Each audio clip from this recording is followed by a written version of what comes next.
eligible, schedule your appointment. I called and I said, I'm sorry, that wasn't staff. Oh, But it came from like the BC text number that have sent me previous COVID videos. I wonder if that's happening. Oh, she said that it's a thing. I mean, I almost cried. Good, we did. I'm glad you found it, Mike. Thank you, Jay. 2-minute warning on the briefing. 2-minute warning on the briefing. Good job. Thank you. I was yesterday.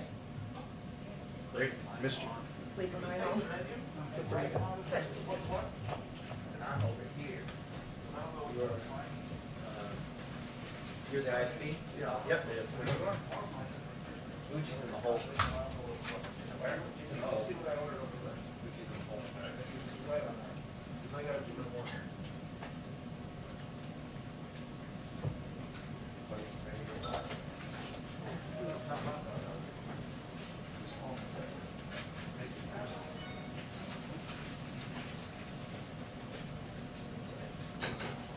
You moved the whole 4 feet, so did I. Before you were the other day. Yeah. Where am I?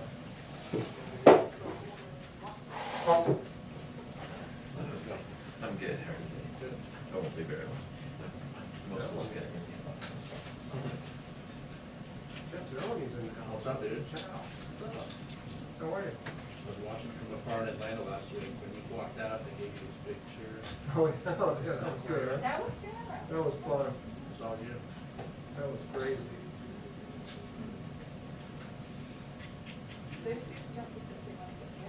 No, they don't want that, you're right.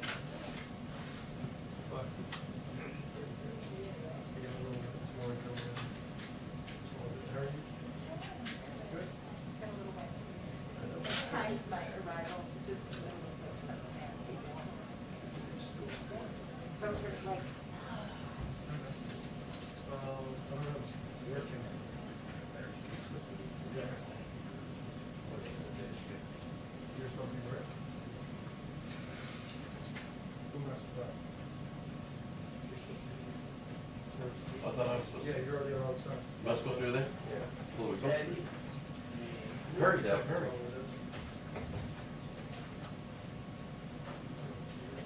Whoa, whoa. That's confidence. Hi, everyone. Okay. As you may know, or now you will know, today is Equal Pay Day, and we have two special guests from the Council of Economic Advisors, Chair Cecilia Rouse and Member Heather Boucher.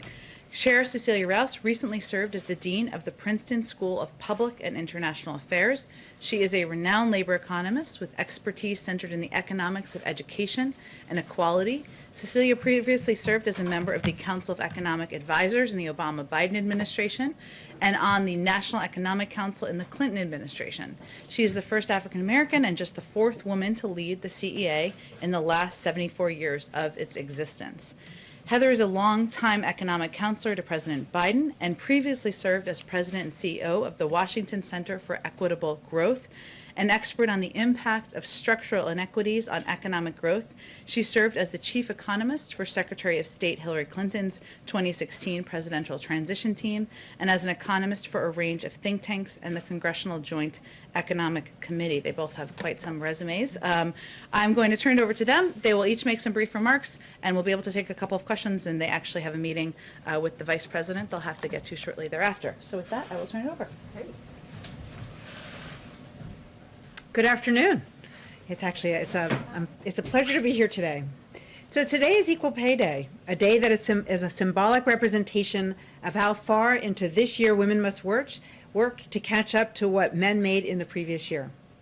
Women working full-time year-round are typically paid just 82 cents for every dollar paid to men. It's a reminder of the work that remains to be done to advance equity and ensure that all Americans have the opportunity to reach their full potential. Because of this gender gap, women lose thousands of dollars each year and hundreds of thousands of dollars over a lifetime. The disparities are greater for Black and Hispanic women, who earn 63 cents and 55 cents for every dollar that a white man earns. What does this mean? So a black woman must work around 19 months to earn what a white man would earn in 1 year. For a Hispanic woman, that is almost 22 months. So what does this really mean? It means I shouldn't be standing here today in front of you, and really I should be here sometime in August. So what are we doing about it? President Biden and Vice President Harris believe we must begin by passing the Paycheck Fairness Act. This bill would be an important step towards ending pay discrimination through transparency and accountability for employers. They believe we must provide paid family and medical leave, make childcare more affordable, and build pipelines for training that enable women to access higher paying jobs. They are also committed to raising pay for childcare workers, preschool teachers, home health aides, and others in the care economy, and taking additional steps to increase wages for American workers, such as raising the minimum wage and empowering workers to organize and collectively bargain, both of which are important to reducing the wage gap for women. We have made progress. My daughter is here today. She's downstairs. And when I was her age, the gender wage gap was about 60% compared to 80%, 82% today. That said, there is still a lot of work to do. The Biden-Harris administration is working to make sure our daughters have the same opportunities that our sons do, and to make sure that every American is given a fair shot to get ahead in this country. These aren't simply women's issues. They affect all families, the ability of our economy to recover, and our nation's competitiveness. With that, I'll turn it over to Heather.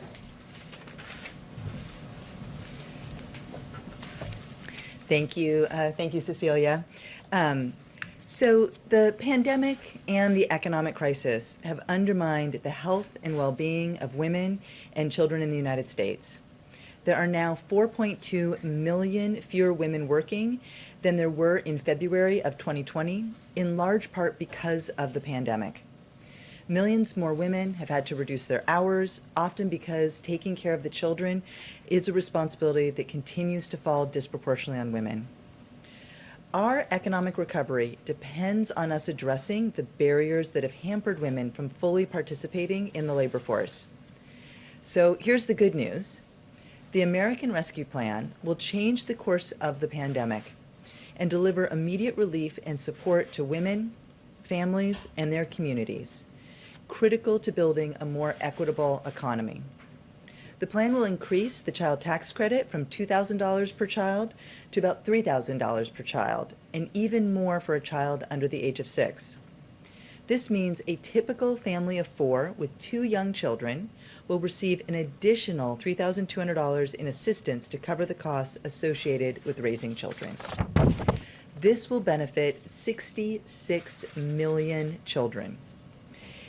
The plan will also increase the earned income tax credit for 17 million workers by as much as $1,000, benefiting many cashiers, food preparers and servers, and home health aides, those frontline workers who have helped their communities get through this crisis, many of whom are women, many of whom are women of color. The plan also expands child care assistance, helping hard-hit child care providers who are disproportionately women of color cover their costs. And it will give families an additional tax credit to help them cut their child care costs. Families will get back as a refundable tax credit as much as half of their spending on child care for children under age 13, so they can receive a total of up to $4,000 for one child or up to $8,000 for 2 or more children. If we add it all up, these are historic actions that will not only help rescue our economy, they will help support our country's women and their families. But we know, as Cecilia pointed out, we have to do more to close the wage gap and to take steps to ensure that all women, especially women of color, have their shot to get ahead. And so with that, we will take some questions. Okay, Jennifer, kick us off. Okay, thanks. Question for you both. This is on racial economic gaps. During the campaign, President Biden talked about wanting the Federal Reserve to close income gaps, and he wanted to measure the progress they make in closing those racial economic gaps. Would you be willing to say if any steps have been taken so far towards requiring that sort of thing? Is the White House still interested in talking to Congress about amending the Fed Act to require some sort of measures? Sure, I'm happy to take that. So I can't speak to that exactly at this time. What I can say is that this administration, across the administration, we are committed to addressing the racial wage gaps and racial inequity gaps. I can say at the CEA, for example, we are using data to understand the impact of all of our policies when we study what's happening in the economy. We want to look at how it's not just affecting the average, but looking at all groups. And I would also mention that when Chairman Powell testified yesterday, I think it was just yesterday, and last week, he pointed to the fact that as the Federal Reserve is doing its monetary policy, it is looking not just for the average unemployment rate to change, he is looking to see that the economy is doing well for everybody. So, we are very aligned in that. Go ahead.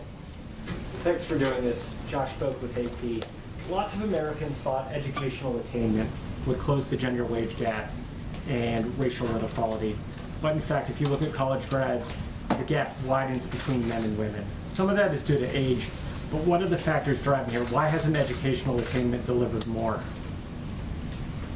I'm happy. Yeah, so, educational attainment was actually very instrumental in making some of the gains between my daughter, the wage gap when I was coming up and my daughter.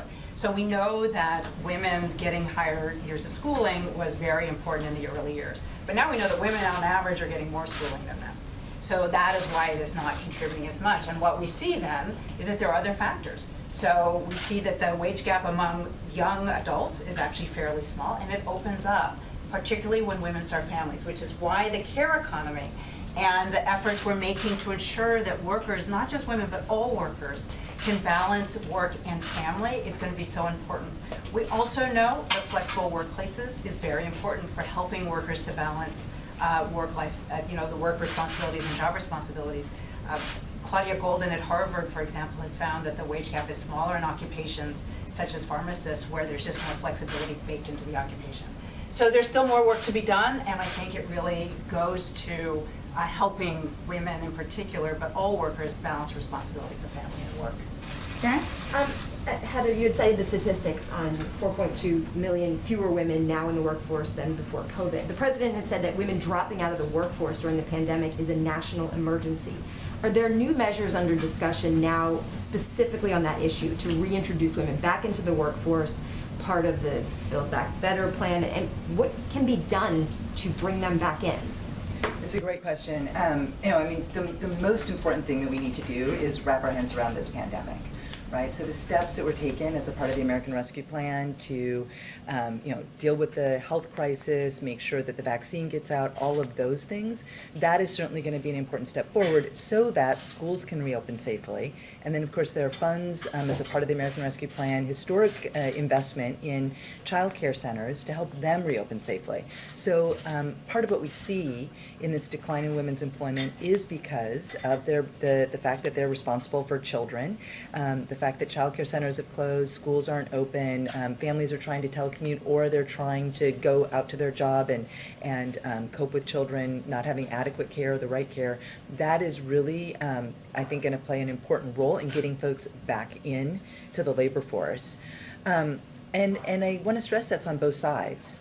Right? In those caring economy parts of our economy, these are jobs that are disproportionately held by women. So in making sure that schools are open and childcare centers are open, we're helping those women as workers and also as parents and caregivers. So I think those are some of the first steps that we need to see. But over time, making sure that, as Cecilia said, making sure that we have that strong foundation of the care economy on issues around childcare, also issues around how we help families that have someone who needs some extra care or sort of later in life issues, the aging and the disabled, along with making sure that we have workplace flexibility and we have paid leave. These are all things that help make it possible for people who have care responsibilities to be full members of our economy and our society. Andrea and then Lisa, and then we gotta wrap it up. Okay. Sorry, it's equal pay day. Yeah. Just real quickly, in terms of the infrastructure package that's coming next, right? So that we're talking about quite a lot of money, $2 to $3 trillion. What specific things do you think essentially have to be part of that, and what role in all of this does the sort of your push for a federal minimum wage increase play, and how do you convince Congress that that's an essential part? Well, I can take a stab at that, and then yeah. so We know that the president has been so clear throughout the campaign and into governing on what his values are and where he wants to guide this economy, right? That we're focused on how we can deepen, strengthen, broaden the middle class. It's why we're so focused on equal pay day, because we know that women are a key part of, make up the workers that make up the middle class. And he's been very clear in his support of raising the minimum wage to $15 an hour, that these are the kinds of focus that we need to have as the agenda is built out. This is what he's asked us to focus on. Alongside this, we need to make sure that we are making sure that the economy is directed at enhancing, supporting, building American competitiveness so that we're creating those good jobs and they're available for all people, not just some people, but people all across these United States. Yeah, I guess what I was just going to add to that is that this next package is really about investing in our future and making the kinds of smart investments that we know will increase growth, and we want that growth to be widely shared. So the idea is not just to increase the size of the pie, but to ensure that everybody gets their slice, unlike many policies that have followed in the past. Do you need to include some kind of private sector initiatives to nudge those companies that aren't moving along as quickly? Look, we really can't speak to the specifics. I think you're used to Jen saying she likes to keep her job. I kind of like to keep mine too. So we are looking at the most effective ways in order to make these kinds of investments that we know are just so important to our economy. Thank you so much. I think just to follow up on Karen's question, making sure that there is support for the women is one thing, but will there be any concrete measures in the Build Back Better plan to make sure the 4.2 million women have jobs to return to? Right, that is the exact purpose of the American Rescue Plan, right? The whole purpose is to get us through this pandemic and to help our businesses that are viable stay in business, to help the workers who need help paying their rent and getting food on the table, to stay engaged and not just imagine that they're going to drop out forever. We know that the longer that we have the economic crisis and the longer that workers are out of the workforce, the harder it is for them to come back. So that is the entire focus of the American Rescue Plan, is to get us back on track so that by next year we are back to essentially full employment. Great. Thank you both so much for coming. Thank We'd you. love to have you back. Thank you. Okay, I just have a couple of other items for you all at the top. As you know, this afternoon, the President and First Lady will be joined by Megan Rapinoe and Margaret Pearce at the White House for a virtual event with other members of the U.S. Women's National Team, where the President will sign a proclamation marking Equal Pay Day. Additionally, the second gentleman is in St. Louis, Missouri for a listening session on gender equity in the workforce. As Cecilia and Heather just detailed, the pandemic and economic crisis have undermined the health and well-being of women and children. The American Rescue Plan provides help for women and families by increasing the child tax credit, expanding child care assistance, and providing women and families the relief they need. It also provides $130 billion to help schools serve all students and reopen. Yesterday, on the anniversary of the Affordable Care Act being signed into law, the President, of course, traveled to Ohio. It was a great trip, where he announced that the administration would expand access to health care coverage by extending the special enrollment period until August 15th. I know a number of you noted that, but I just wanted to reiterate it since it was late in the day. This morning, the President was proud to sign into law the Save Lives Act. The bipartisan piece of legislation will give the VA the ability to provide vaccines to all veterans and boost vaccine efforts for veterans, families, and caregivers. It's truly a testament to what government can do when we work together. He's grateful for the leadership of both the Senate and House Veterans Affairs Committee, both chairs Mark Takano and John Tester, and ranking members Mike Bost and Jerry Moran.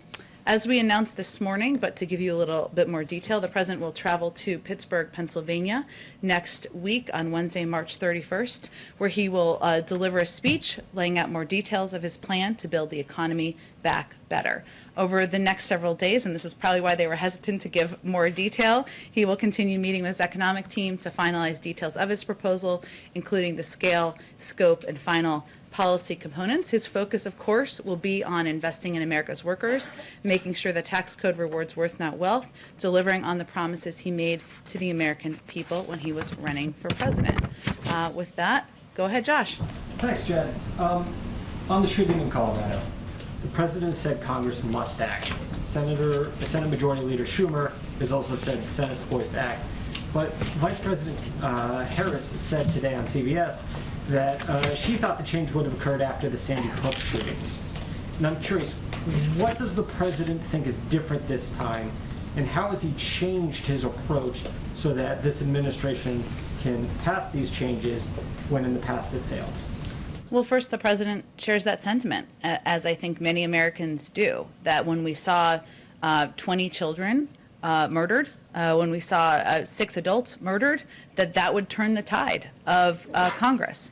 We have seen data and statistics still across the country still broadly support background checks. I think it's about 80% of the American public support background checks, including a good percentage of gun owners support background checks. We've seen states take action since that time. A number of states across the country have put in place a number of laws. Sometimes states are the leaders, as we know, and we've seen in other areas of policymaking.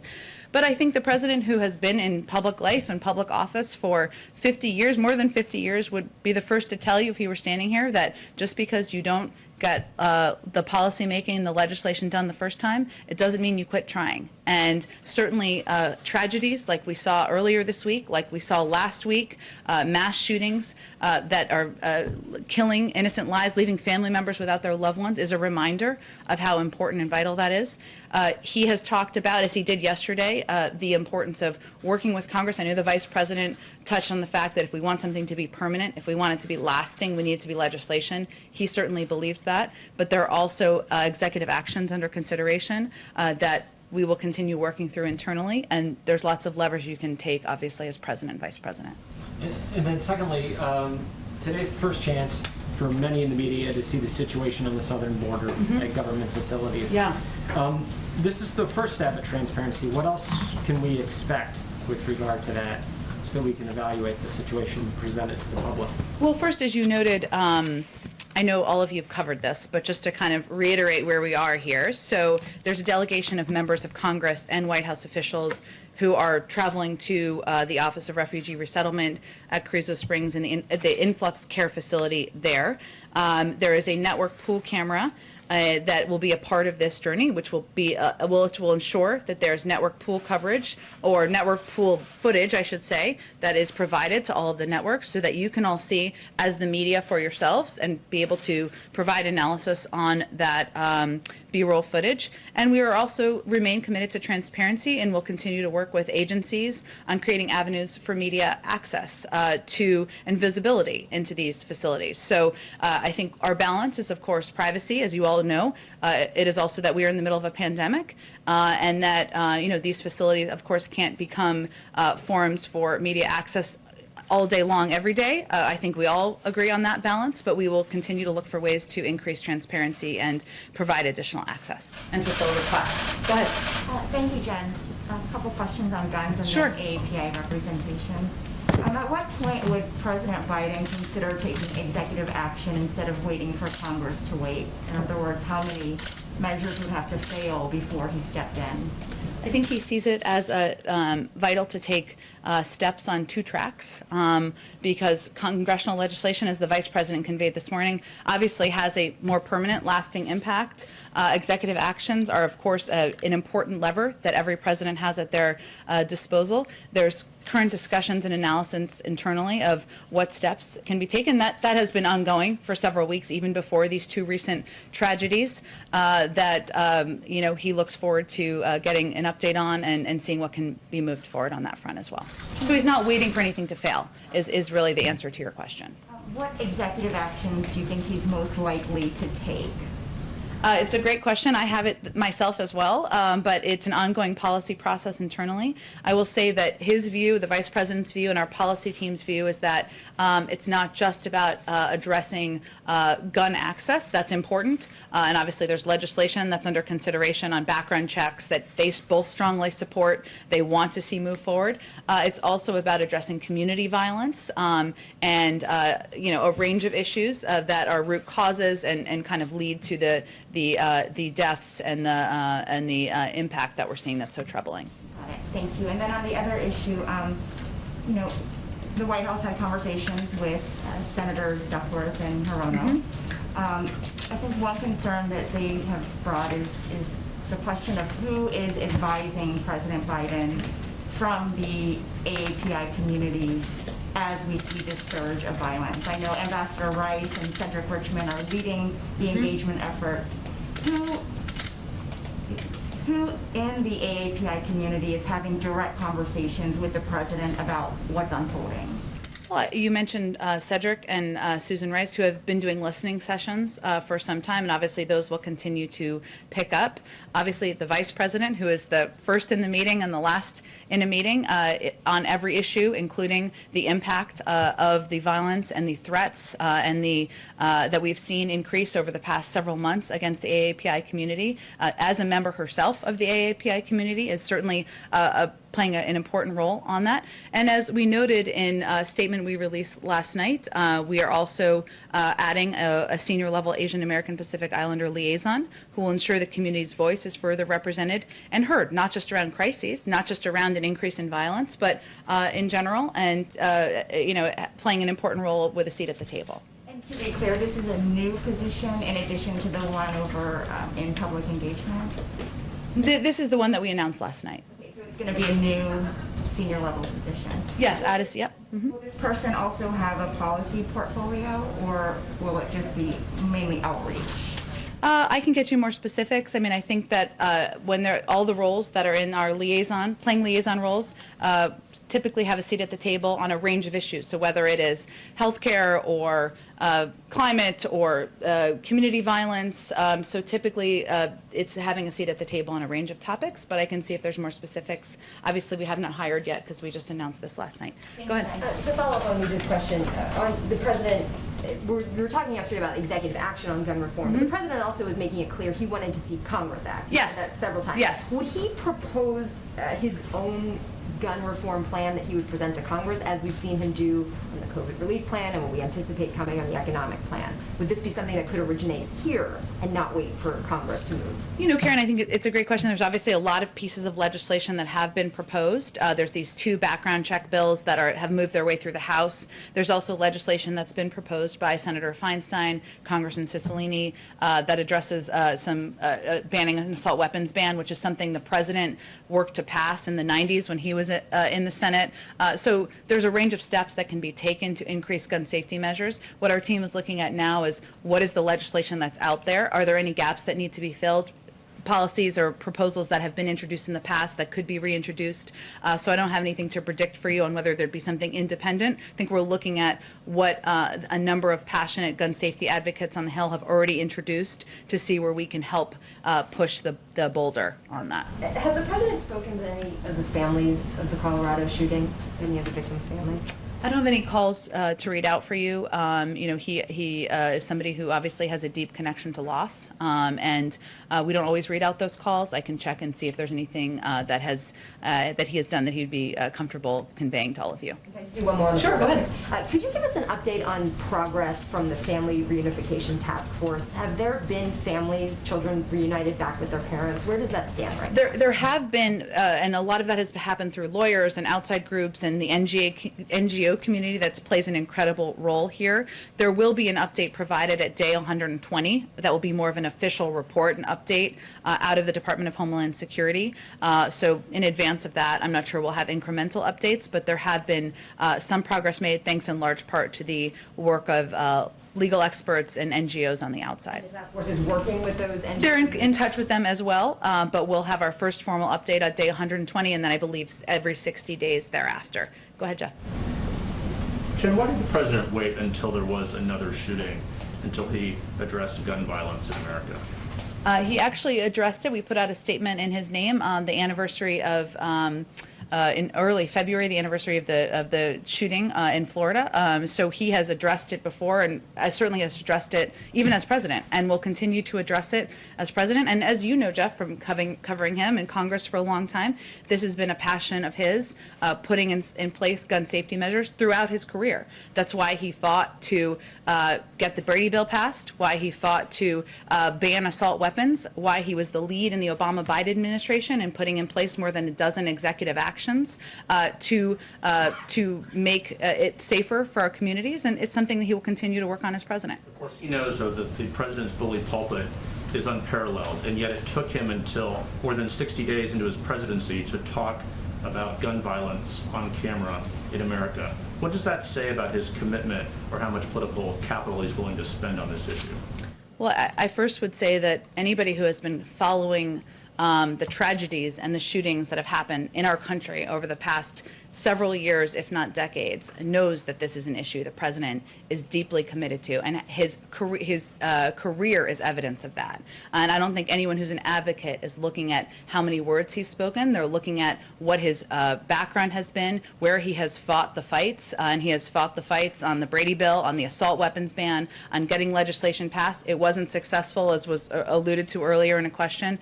We know that. But this is something he's going to put his shoulder into. He's going to work with members of both parties. He's going to certainly advocate for. And I think for those who have survived gun violence, for those who've lost family members, they're really looking for action, and they're really looking at the record that he has over the course of the decades of his career. If I could follow up on the question on the border. The access being granted today for the pool is of a facility that is aspirational of where you want to move these children. Mm-hmm. What about access to the facilities where there is overcrowding and there is an actual problem? Why was this one chosen over the? We're also open to providing access there, and this is just the first step in a process of providing greater access to the media. And when would that decision be made? You've said earlier in this week that you would be working on access. Is this the only access, or will that be coming?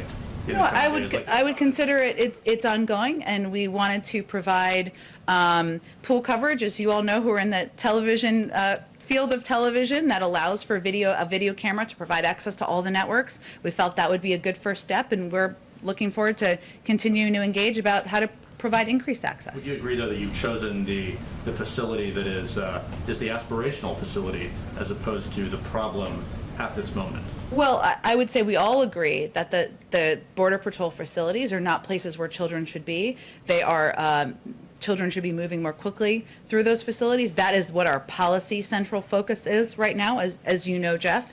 And it's also becoming a public health concern because of the number of kids who are moving through those facilities and the fact. Why not show those to the American people? We will, and we are working with the Border Patrol and with DHS to determine how we can do that. Go ahead, Jennifer.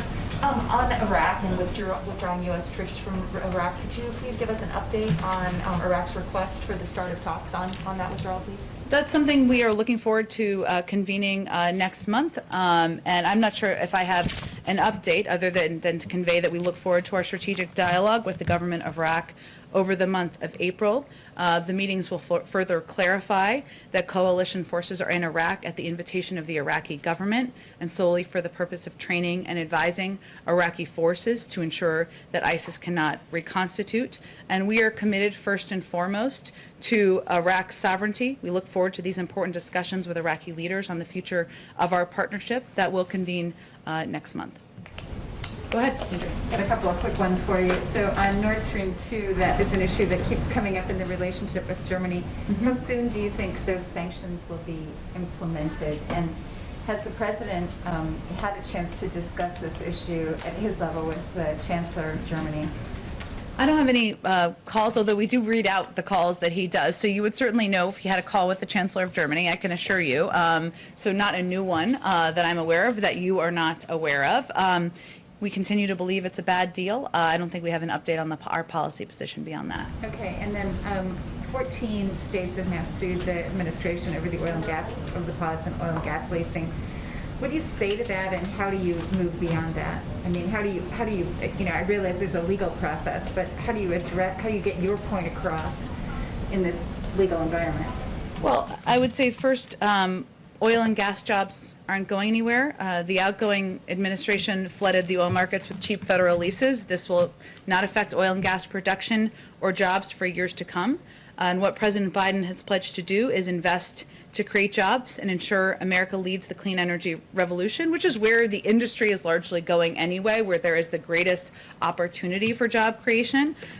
He wants to create good-paying union jobs, and that's something he believes and he's committed to doing. I think there's a lot of there is some misinformation out there about what this means, which is why it's not, I'm not saying from the media, I'm just saying in general. Again, there are oil and gas jobs that are out there. The existing leases will continue. He's really talking about future leases. And then just one more on the gun issue. I know this is kind of a crazy question, but it's always a good lead-in when it's a crazy question. It's quite a lead-in.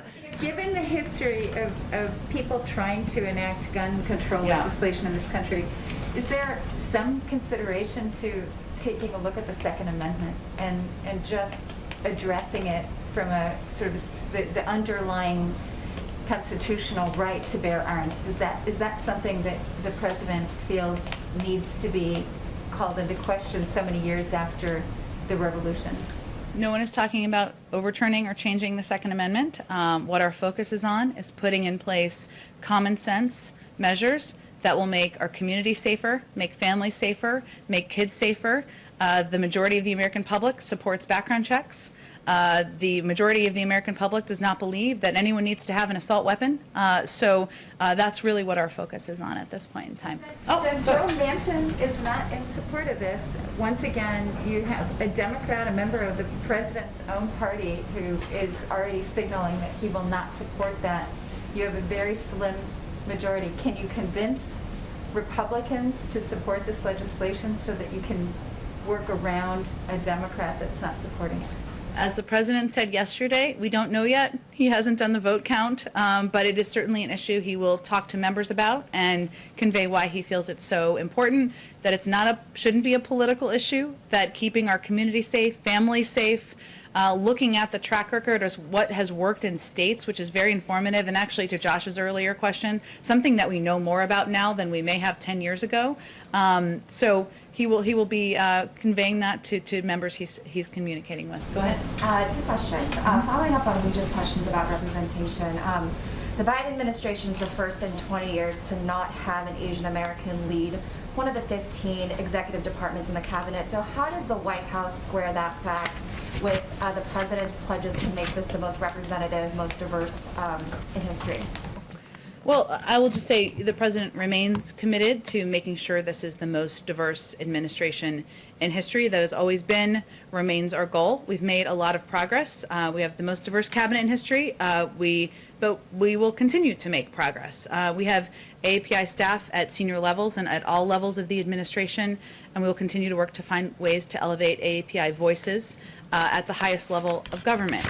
There are a number of cabinet level. I know it's not 15 members, but just to note, obviously Catherine Tai, who received overwhelming support in the Senate in her approval to be confirmed for USTR, Julie Su at the Department of Labor, Kiran Ahuja, I'm going to butcher that name and I apologize to Kiran, at OPM, Todd Kim, the Assistant Attorney General at DOJ. So we will continue, and obviously there are more positions and roles that we need to fill. And I will say first and foremost, the president's view is that we need to listen, and that is an important component of how we're communicating with members of Congress as concerns arise, also with leaders in the community, as he and the vice president did last Friday, why it's so important as we look to policy making to have senior members of our administration do listening sessions in the community to determine how we can best address needs.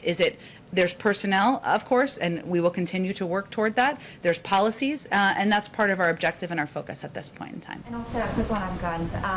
The president also talked several times about a federal assault weapons ban, and I'm wondering how he plans to build a coalition around that, even when that policy is something that is opposed by many moderate Democrats in Congress. Well, though it is supported by the majority of the American people, and that is an important fact. He will, it's something that he has long had a view and a belief that no one needs an assault weapon, that it is not something that should be a part of what people have access to in this country. And he will continue to, so it's like, you're asking kind of who will he talk to, or who will he plan to build a coalition in Congress to build that support? Well, part of it is certainly communicating with the advocates. It's communicating with outside groups, with gun owners, many of whom will tell you that they don't believe they would support an assault weapons ban. Communicating with leaders in states where laws have been put in place that have been impactful. And obviously having conversations with members he's known for some time, having them at the staff level and determining if we can find a path forward. Go ahead. Thank you, Jen. I'd like to ask you two questions. The first about marijuana and the second about a bit of a historical mystery I'm hoping you could help us solve. Okay. There's a lot of setups for these questions today. I like it. Go ahead. Sure. So Vice President Kamala Harris says that she is a past marijuana smoker. She said, quote, "It gives people joy, and we need more joy in this world." She is with a clear majority of the U.S. population in supporting marijuana legalization. According to polls, 2/3 of people do, including about half of Republicans. Yet last week, the Daily Beast reported that there were dozens of White House staffers who were either disciplined or terminated from their jobs for past marijuana use. You seem to confirm 5 terminations on Twitter.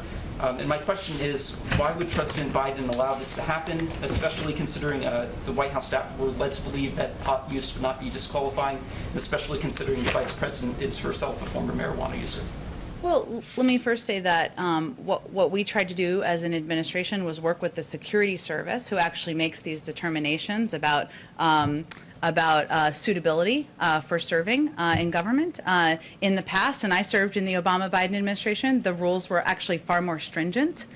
So that isn't about anyone's personal point of view. It's about working through the process, the history, and modernizing it and taking steps to address the fact that marijuana is legal in a number of states across the country. It is still illegal federally, right? We know that. There were, as I noted, I think in our comment last week, 5 individuals who are no longer employed at the White House. A number of them, there were other security issues that were raised. And that's an unfortunate conclusion, of course. But what we tried to do is enable additional members of the team who would not have been able to continue serving in past administrations to continue serving by updating our policy in coordination with the Security Service. Follow up on that. Surely President Biden could, implement changes here unilaterally and just say that these people can come to work for him. Well, I think if marijuana was federally legal, that might be a different circumstance. But I don't think I have any more for this on you. For you. Go ahead. Do you have any more data on the number of people impacted other than the 5 people who were terminated? I don't have any more data for you other than to convey that there were a number of people who would not have been able to serve in past administrations, and because of our efforts to modernize and work with the Security Service, they're able to serve. Did you have another question? Yes, I did. Okay. This is as I set it up, a bit of a mystery, and I'm sure that you've inquired about this yourself. And, oh, okay. Where's the cat? No, it's not that. Okay. So there was a report last year from the Senate Finance and Homeland Security Committees. It claimed that the wife of Moscow's former mayor paid a company associated with the president's son $3.5 million.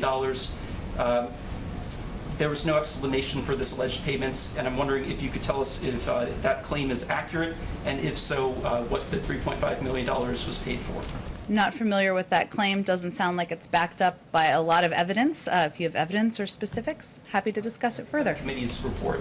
So you haven't asked about this, or? I'm not familiar with the report at all. Go ahead. Thank you, Jen. With the May 1st deadline looming, when do you expect to hear from the President about the timing on withdrawal from Afghanistan? It's a good question. As you may know, Secretary Blinken is currently in Brussels and talking with our NATO European partners. He did a press avail, I believe it was yesterday, but let me reiterate a couple of the points he made, and then I'll get to your question. That our focus right now is for him to share some of our thinking with our vital NATO partners, consult with them, hear from them on where they see things going, where they want things to go. That, as the President had said last week, it's tough meeting that May 1st timeline, and the Secretary of State reiterated that in his remarks as well. Whatever we do will be informed by our allies and partners, but the President is currently discussing, of course, with policy team members on what is possible, and hopefully he'll have an update soon, but I don't have a timeline on that for you. Announcement this week? I can't give you a timeline. It's really up to his own decision making and when he's prepared to talk about that publicly. Go ahead. Thank you, Jen. I have a couple of foreign policy questions.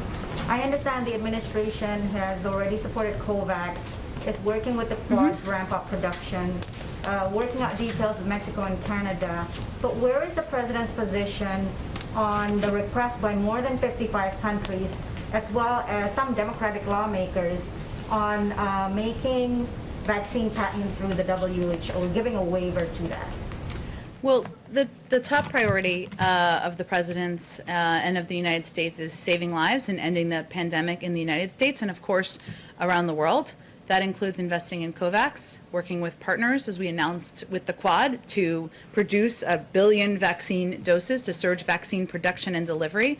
As part of rebuilding our alliances, we're exploring every avenue to coordinate with our global partners and are evaluating the efficacy of any measure by its true potential to save lives. So that's how we're looking at it through the prism. There are a number of steps, a number of ways we are engaged in addressing the global pandemic through the global international community, and we'll look at a range of options. But I don't have any update for you on the patent question. As a general principle, do you believe that protecting American innovation and intellectual property of pharmaceutical companies outweighing the benefit of moving faster towards a COVID-free world? Sure, I absolutely understand your question. What I'm conveying is we look at every option through the prism of whether it will save lives and how many lives it will save, and try to put our resources and efforts into those that we think will be most effective. Obviously part of that is through engagement with the WHO.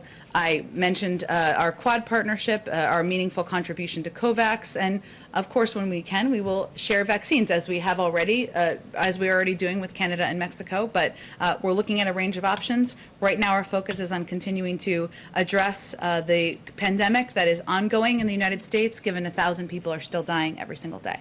Another part of policy question, please. So, can you comment on media reports on whether the administration is considering joining a group of South American nations to push back against Chinese illegal fishing? How big of a problem does the administration see this kind of Chinese practice of distant water fishing? And would this be something that you would consider with other regions, including Southeast Asia and Africa? Sure, it is a challenge and a problem, and one that we're watching closely. And for others who have not been following this issue as closely, it is an issue of overfishing in certain parts of the world.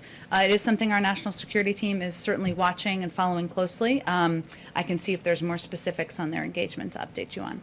One domestic question. Go ahead. The question on vaccination for federal government employees. I mean, so far it's been pretty much where they live, right? I mean, if you're in DC, you follow DC rules, Maryland, and so forth. Is there any other kind of consideration from the White House to just expand access to vaccines for federal government employees?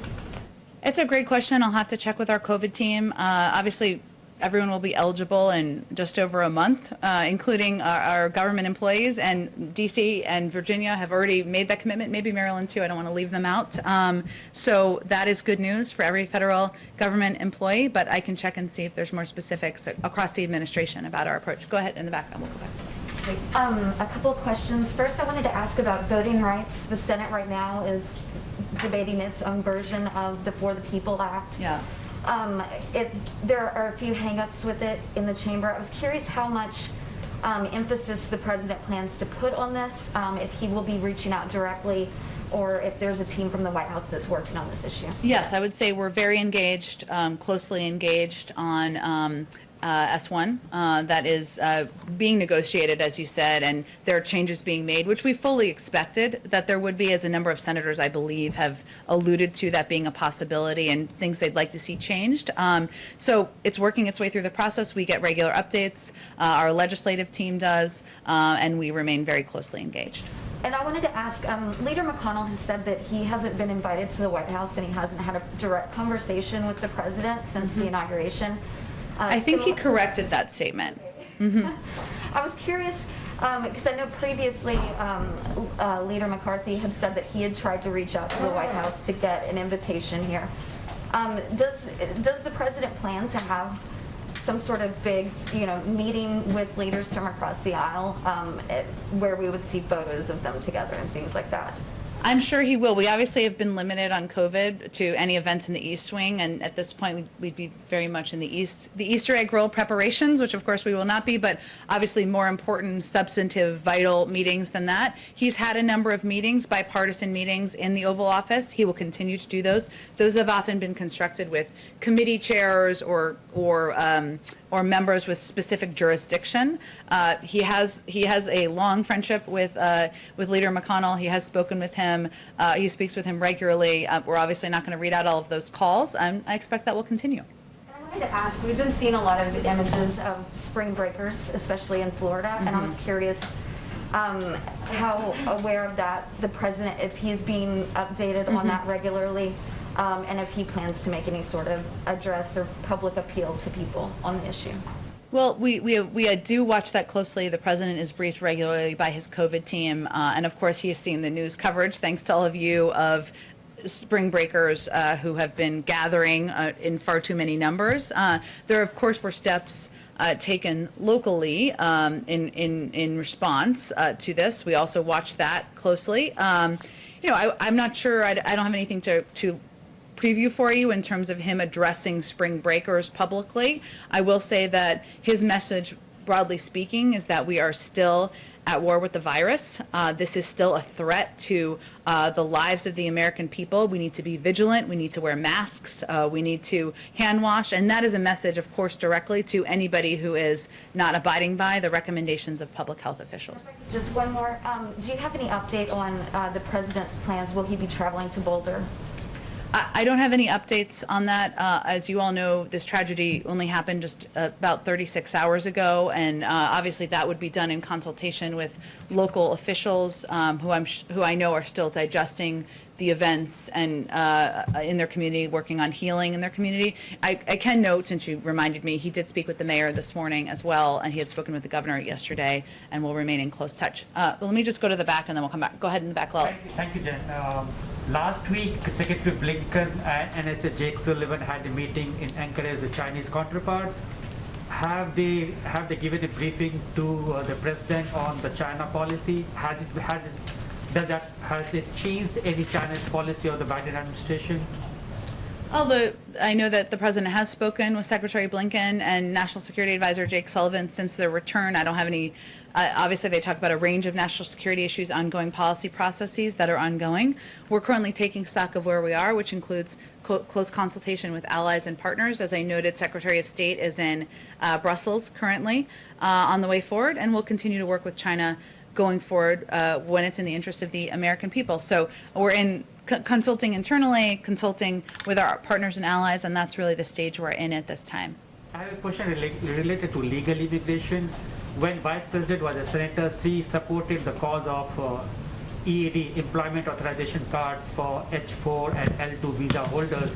Now these guys are saying, most of them are women basically, they're saying there's very long delay in issuing EAD cards for H4 and L2 visa holders. Some of them have also went to the court. What is your, why there is delay in that? I think part of the reason we want to push for action on immigration on the Hill is to move forward with expediting the processing and doing that on several levels, including a number of the visas that you just introduced or just conveyed. So that's part of the reason why we think that's such an important piece to move forward on. A final one.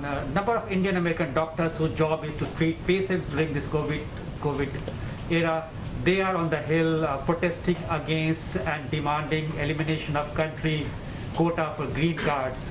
I know the White House has sent a legislation to the Hill and that talks about that, but they're still protesting against and faster implementation of that, passage of the bill. What is President's message to those doctors? I think the president would reiterate that he believes that there should be faster processing, that our immigration system is broken at many levels and of the system, and that he is eager for Congress to move forward with action there. Okay, two in the back. Go ahead. Thanks, Jen. I'm back on guns. You mentioned bipartisan meetings. I'm wondering if you could give a little bit more of a sense of the president's engagement with Congress on gun legislation specifically. Does he plan to have a bipartisan meeting on that at the White House? And has he spoken to Senator Manchin at all about his opposition to that background check bill? I don't have any meetings to predict. Obviously, this is an issue that there are a number of passionate gun safety advocates on the Hill, as you well know, who have strong views about what the path forward should look like. So I have no doubt that he has discussed this issue with them over the course of the last 2 months of his presidency. As it relates to the tragedy of Tuesday night, he was, of course, in Ohio all day yesterday with a very full schedule. So I don't he didn't have any calls yesterday, but it's something that he will continue to look for ways to engage, to discuss, to advocate for action moving forward. And is there an update on his joint session to Congress? No update yet. We have a speech coming up next week, and we certainly he remains interested in and committed to doing a joint session. We remain engaged with them, but I don't have an update on the specific timing. And if I can just ask one more from one of the reporters in the pool who couldn't be here. There was an Axios report today that he met with historians to discuss how aggressive he could be on his economic agenda, among other topics. I'm wondering if you can confirm the meeting and maybe tell us who was involved and why he felt the need to meet with historians on this. I will tell you, presidents love historians. I know this is my second president working for. I think it's important to learn from what worked and didn't work in the past and gain perspective from people who study that. He did meet with historians a couple of weeks ago. I don't have the list of names in front of me. I can see if there's more details we can provide. And really, it's meant to have an open conversation about the challenges our country is facing and looking back at history. And it's a moment to step back and reflect and use it as lessons moving forward. Go ahead. Thanks, Jen. A few on spending, one on taxes as well. I know you can't get into specifics at this point, but what the president is being briefed on by his economic team in the upcoming days, is this an infrastructure package? Is it the president's Build Back Better plan, combination of both? Give us an overview of what it is. Well, our Build Back Better agenda, his Build Back Better agenda, includes a number of components that he talked about on the campaign trail. Infrastructure is part of it, making the tax code fair and one that rewards work and not wealth is part of it. Doing better by our caregivers is part of that. Increasing access to health care is part of it. Investing in our clean energy economy is part of it. There are several components he talked about on the campaign trail. And right now what he's talking with his economic team and advisors about is what the scale, the scope, and the components will look like in what he's going to move forward and propose next week. The $3 trillion number has been put out there. I know the White House hasn't confirmed that, but is it possible that it goes above $3 trillion? Like, is $3 trillion viewed as the cap, or it's certainly possible it could go even higher? Well, again, I think what we're looking at is all of those components, as I just laid out, all of which will not be in a speech next week, right? This is big components of his agenda that he talked about on the campaign trail. So, and right now he's having a conversation about the scale and the scope of what proposals look like. There's lots of ways to frame it, to shape it, to size it. So I don't have any more to predict for you. Last one on this before taxes. Speaking of size and scope, it's possible if it gets broken up that infrastructure could be one. So what does the president, what does the White House view as infrastructure? What falls under that umbrella? Under infrastructure? There's a lot of ways to look at infrastructure. I can't preview for you. I know you're not exactly asking this, what will be in the package that he's still discussing, but obviously roads, rails, and bridges are part of what everybody historically thinks about. But there's also components like our cyber infrastructure. There's lots of ways to look at infrastructure, but what is in a package that he proposes in the coming months, I don't have anything more to detail for you. And then on taxes, the White House says now that families who make up to $400,000 won't pay a penny more under the president's potential plan to the federal government in taxes. So, which is 98% of families. So what about individuals? If you're an individual and you make up to blank, you won't pay more to Uncle Sam. What is that number? $400,000. So the individual number is going to be the same as the joint filer number? Well, no individual making less than $400,000 will pay more in taxes. If you're an individual and you make $300,000, let's just say. That's less than 400, right? You're a married couple that makes 300 and 150. That's more than 450. The 300 isn't going to. Traditionally, taxes, the joint filers pay about, it's double. But you're saying now it'll be the same rate. I think we'll have more to say when we actually roll out a tax proposal, which we have not done yet. So this is a commitment he made on the campaign trail, which he's committed to abiding by. But once we propose a tax proposal, we'll have more to discuss on it. So just to be clear, individual filers, if you make up to $400,000, you're an individual, you will not pay a penny more, just like families won't pay a penny more. That's right. Jen, A quick one, as the Yeah. bowler from a Yeah. TV colleague who can't be here today. Yeah. Can you give us an update on Major and Champ and whether they're at the White House? I was waiting for this to come up. Of course. Champ and Major are here at the White House. They joined the first family at Camp David last weekend and returned with them on Sunday. Dogs will come and go, and it will not be uncommon for them to head back to Delaware on occasion, as the President and First Lady often do as well. Is it about the dogs? Okay. On Colin Call, he's one of the president's nominees for Yes. the top Pentagon post. He barely just made it out of committee right now. Can you say, is the White House still behind his nomination? It's been controversial from the beginning. Any thoughts on that? Absolutely. Colin is qualified, he's experienced, and he would bring an incredible reservoir of perspective to the job at the Department of Defense, and so we look forward to his confirmation. So no consideration whatsoever of withdrawing his nomination? If I could close the loop on a Leader McConnell question. You said they speak regularly. He says that they've only spoken one time. He corrected his statement saying they spoke one time on Burma. Mm-hmm.